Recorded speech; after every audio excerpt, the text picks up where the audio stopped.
ধর্ষিতা হয়েছে। এজন্য ইসলাম দিয়ে যদি আইন কায়েম করা হয় 24 ঘন্টার আলটিমেটামে সব বিচার হয়ে যাবে, যেরকম ঠিক কিনা? আর কোন ধর্ষক বাংলার জমিনে জন্মাতো না, চিল্লায় বলো ঠিক কিনা?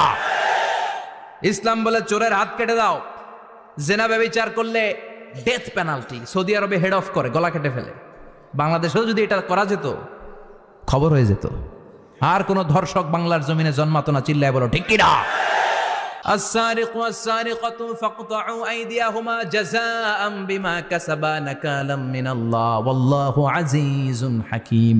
If anyone steal something very precious from the society, the government should cut down his right hand. দামি কিছু চুরি করলে এটা সাক্ষীর দ্বারা সাব্যস্ত হলে গভর্নমেন্টের উচিত তার ডান হাতটা এক কোপ মেরে কেটে দেয়া। কার কথা? বানু মাখজুমিয়া গোত্রের এক মেয়ে মদিনাতে চুরিতে ধরা পড়ল। অনেক বড় ফ্যামিলির, ডিগনিফাইড শিল্পপতির মেয়ে। সাহাবারা বলল, এই মেয়ের হাত যদি বিশ্বনবী মদিনায় কেটে দেয়, মদিনাতে তো মারামারি লেগে যাবে। কে বলবে বিশ্বনবীর কাছে যে সুপারিশ করার ক্ষমতা কারো নাই?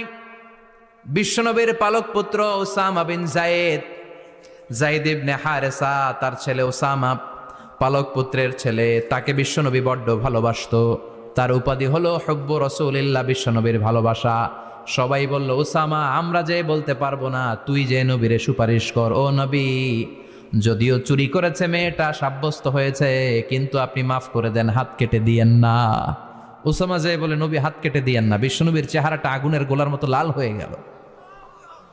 বিশ্বনবী বললেন, ওসামা এটা আল্লাহর আইন, সুপারিশ করার সাহস তোর বুকের ভিতরে দিল কে? কে দিয়েছে স্পর্ধা? লাউ আন্না ফাতিমাতা বিনতে মুহাম্মদ সারাকাত লাকাতা মুহাম্মাদুন ইয়াদাহা।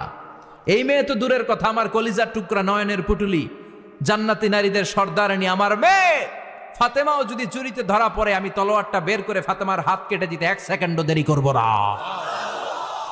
কারণ আইনটা কার? চিল্লায় বলেন কার?